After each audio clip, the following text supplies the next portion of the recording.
झरली राइबू काहे रे नतिया काहे बोलावत रे नतिया ए हमारा जी हम हाड़वा जोन दिवैले रहनी नु उदा हमरा के उधारे दिवैले रहनी सोना मांगता तो जल्दी हर फुला जाती ता माचा में खुले लगा ओकरा बदले में हो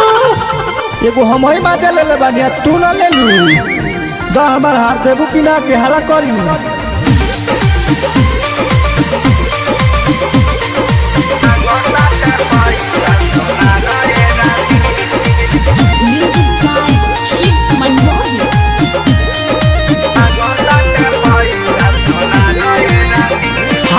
दिले रानी ले के उधार रानी दे द मांगताटे पैसा सुना रे रानी ए बाबी हाथ दिले रानी ले के उधार रानी दे द मांगताटे पैसा सुना रे रानी अब रहलू ना तू हमार रानी अब रहलू ना तू हमार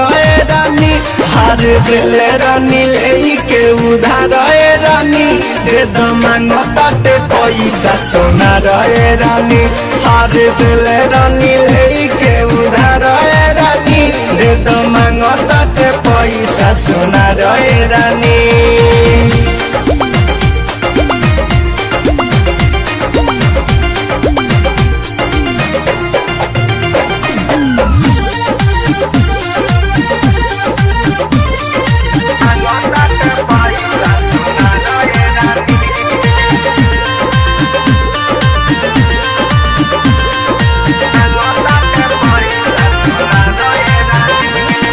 हमारा से घात कैलू दिलावा में बस के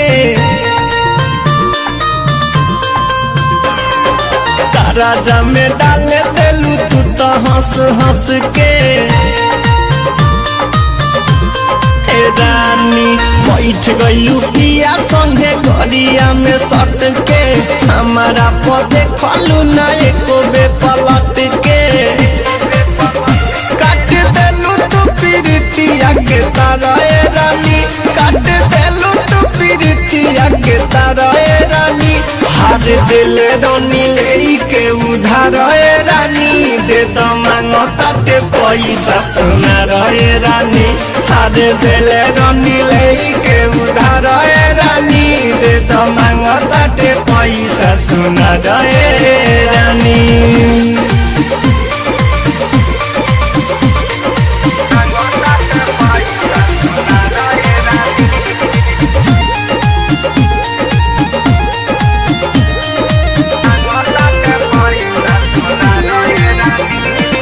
पियावा के सुताबू तू कोरावा में सट के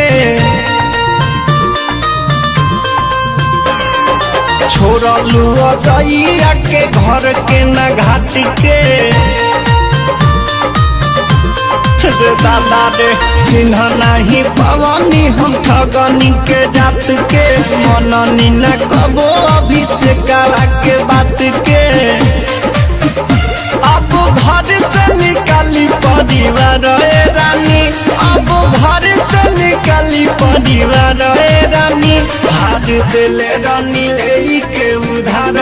रानी दे द मांगताटे पैसा सोना रे रानी हाथ दिल रानी ले के उधार रानी दे द मांगताटे पैसा सोना रे रानी अब रहलू ना तू हमार रानी अब रहलू ना तू हमार रानी हार दिल रानी ले के उधार रानी दे द मांगताटे पैसा सोना रे रानी हार दिल